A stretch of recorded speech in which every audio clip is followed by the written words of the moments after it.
প্রশাসন ও নির্বাচন কমিশন একটি দলের পক্ষ নিচ্ছে বলে অভিযোগ করেছে জাতীয় নাগরিক পার্টি এনসিপি ও ইসলামী আন্দোলন বাংলাদেশ।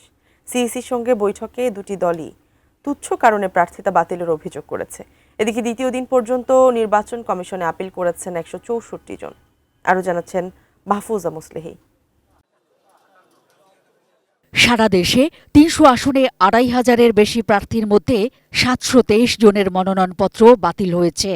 রিটার্নিং কর্মকর্তাদের বাতিল আদেশের বিরুদ্ধে আত্মপক্ষ সমর্থনে নির্বাচন কমিশনে সম্পূরক কাগজপত্র জমা দিয়ে আপিল করছেন মনোনয়ন প্রত্যাশীরা।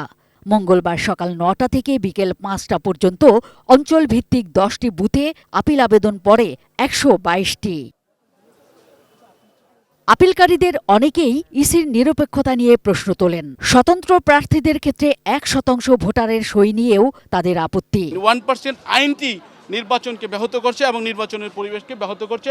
প্রার্থীদের অযথা কিছু হয়রানির মধ্যে পড়তে হচ্ছে। এটাও তো একজন প্রার্থী, একজন মানুষ তার নাগরিক অধিকার নিয়ে প্রার্থী হতে যাবে, সেইখানে তো এটাও এক ধরনের বাধা। বিকেলে নির্বাচনী নানা ইস্যুতে প্রধান নির্বাচন কমিশনারের সঙ্গে এনসিপির কেন্দ্রীয় নির্বাচন সমন্বয়ক আসিফ মাহমুদ সজীব ভূঁইয়ার নেতৃত্বে একটি প্রতিনিধি দল বৈঠকে বসে। আমি বুঝি নির্মাণের শিল্প, সালাম স্টিল বোঝে ডিউরেবিলিটি। সালাম স্টিল মোস্ট ডিউরেবল স্টিল।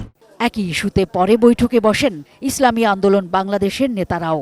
বৈঠক শেষে সাংবাদিকদের এক ব্রিফিংয়ে নির্বাচনী পরিবেশ ও আইন শৃঙ্খলা পরিস্থিতি নিয়ে হতাশা প্রকাশ করেন তারা। বিগত 3টা নির্বাচনে আমরা দেখে এসেছি প্রশাসনের এক ধরনের পক্ষপাতিত্ব, একতরফা আচরণ, রাতের ভোট, এই ধরনের একটা ব্যবস্থার মধ্য দিয়ে, একটা সেটেলমেন্টের মধ্য দিয়ে নির্বাচনটা হয়ে যাবে, এ ধরনের একটা শঙ্কা বাংলাদেশের জনগণের মধ্যে তৈরি হয়েছে।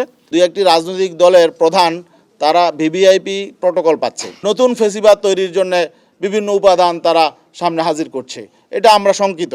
গ্রহণযোগ্য নির্বাচনের মাধ্যমে জনগণের আস্থা ফেরাতে কঠোর ব্যবস্থা না নেওয়া হলে জুলাই অভ্যুত্থানের মতো প্রয়োজনে আবারও রাজপথে নেমে আসারও হুঁশিয়ারি দেন এনসিপি নেতা আসিফ মাহমুদ।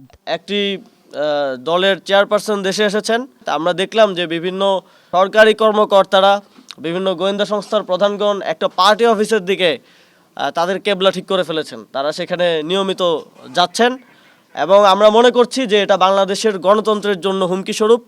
Mahfuza Muslehi, ATN news, Dhaka.